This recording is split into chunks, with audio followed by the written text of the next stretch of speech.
think you can take her from me?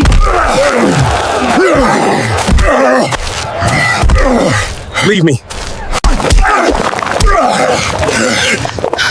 Stop fighting because of me.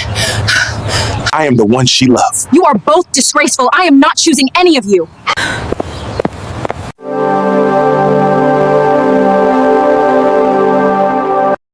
Before I continue this story, take a moment to support stories like this that carry the heart of our culture.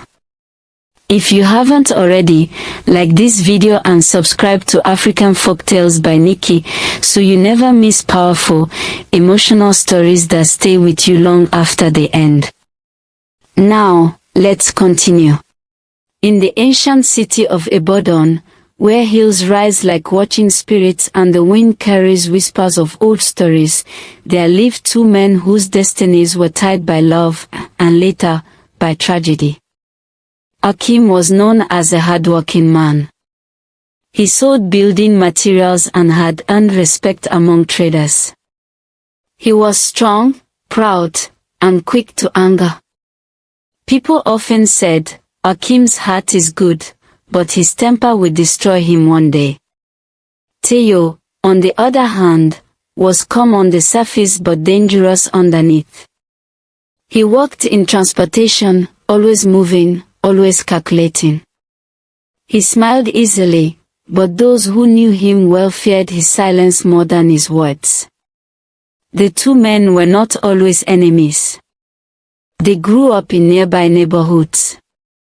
They played together as boys, shared meals, even fought side by side when trouble came. But everything changed the day Aminat returned to Ibadan. Aminat was beauty wrapped in mystery. She had gone to school outside the city and came back more refined, more confident. Her laughter drew attention, and her presence commanded it. Men admired her. But Akeem and Tayo, they became consumed by her. At first, it was harmless.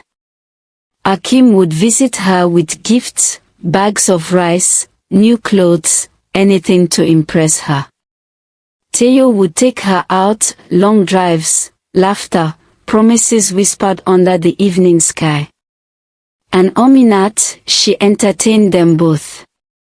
Not out of wickedness, but out of confusion, curiosity, and perhaps a quiet enjoyment of being desired.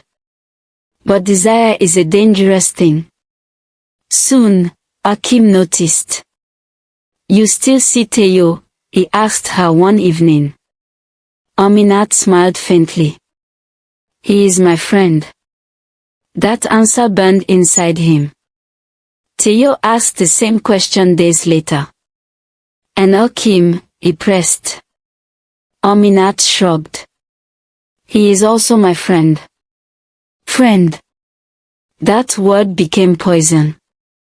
The tension grew. The greetings between Akeem and Tayo became cold.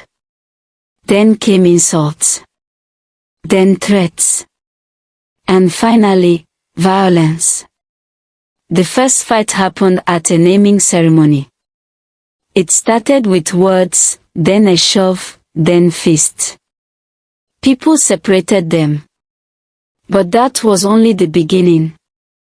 Soon, their families got involved. Akeem's mother insulted Tayo's lineage. Tayo's brothers confronted Akeem in public. What started as love turned into a community war. Yet through it all, Aminat refused to choose. "I am not ready," she would say. But time does not wait for indecision. And neither does obsession. One evening, as the sun dipped behind the hills of Ibadan, an old woman sat outside her hut, watching the chaos unfold from afar. She shook her head slowly. "When two goats fight over a yam," she whispered, "it is the ground that drinks the blood." No one listened. And so, the seed of tragedy continued to grow.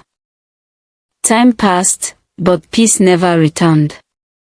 The fights between Akeem and Tayo became stories people told with fear and fascination. Children were warned not to go near them. Elders tried to settle the matter, but pride is a stubborn spirit. Meanwhile, Aminat began to change.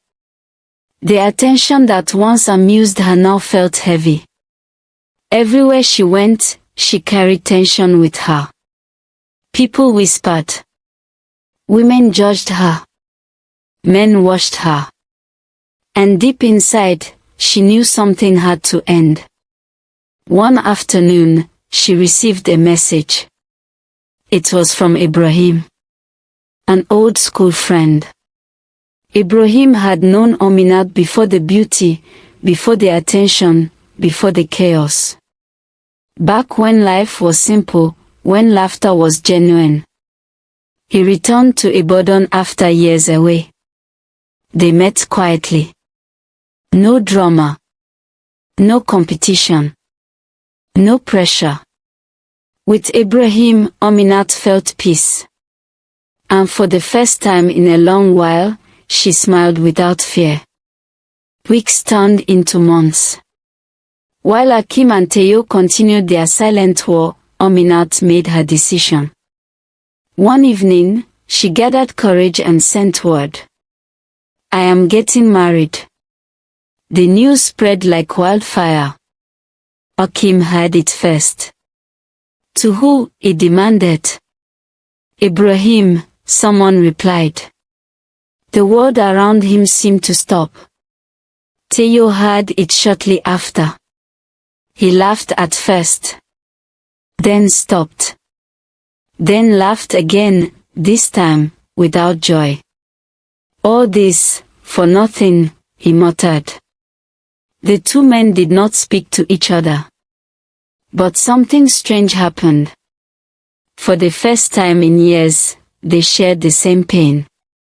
Betrayal. Humiliation. Loss. How can she choose someone else? Akeem growled. After everything, Tayo added. Anger returned, but this time, it was not directed at each other. It was directed at Aminat and Ibrahim. Days before the wedding, fate brought the two men together again. They stood face to face. No feast. No shouting. Just silence. Then Akeem spoke. She played us. Tayo nodded slowly. And now she wants to be happy. Their eyes met. And in that moment, something dangerous was agreed upon, without needing many words. If we cannot have peace, Akeem said quietly. Then neither will she, Tayo finished. The plan was simple. Ruin the wedding. Embarrass her. Make sure she never forgets them. But anger has a way of changing plans. And destiny listens closely when men speak with hatred. The wedding day arrived bright and beautiful. Drums echoed through Ibadan. Women danced. Men laughed. The air was filled with joy, celebration, and the scent of new beginnings. Aminat looked radiant. Dressed in elegance, she stood beside Ibrahim, her heart finally at peace. Or so she thought. Far from the crowd, two men watched. Akeem and Tayo. Dressed simply, blending into the gathering. Their eyes held no joy. Only darkness. Are you ready? Tayo asked.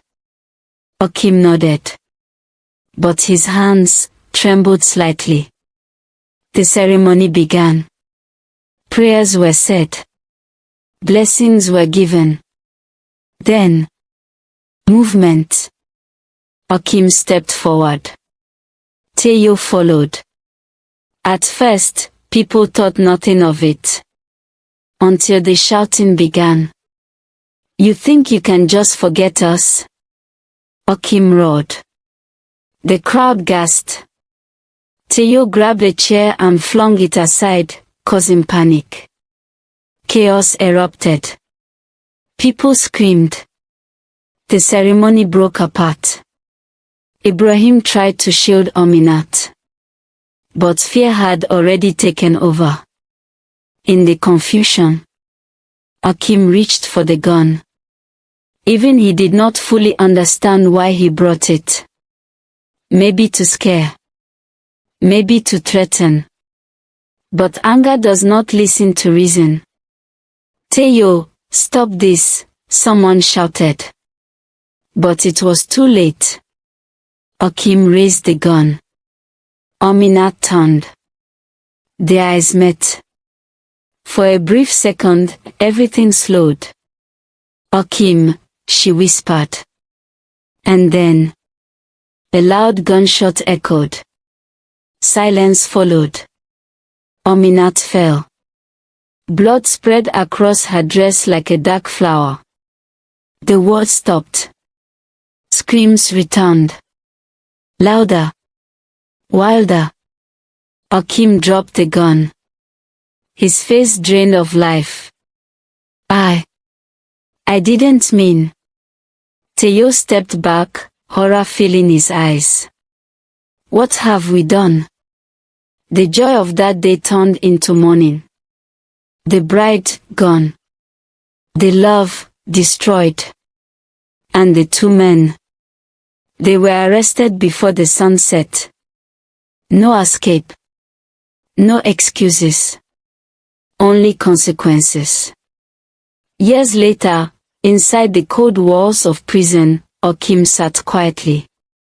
His once fiery eyes now empty.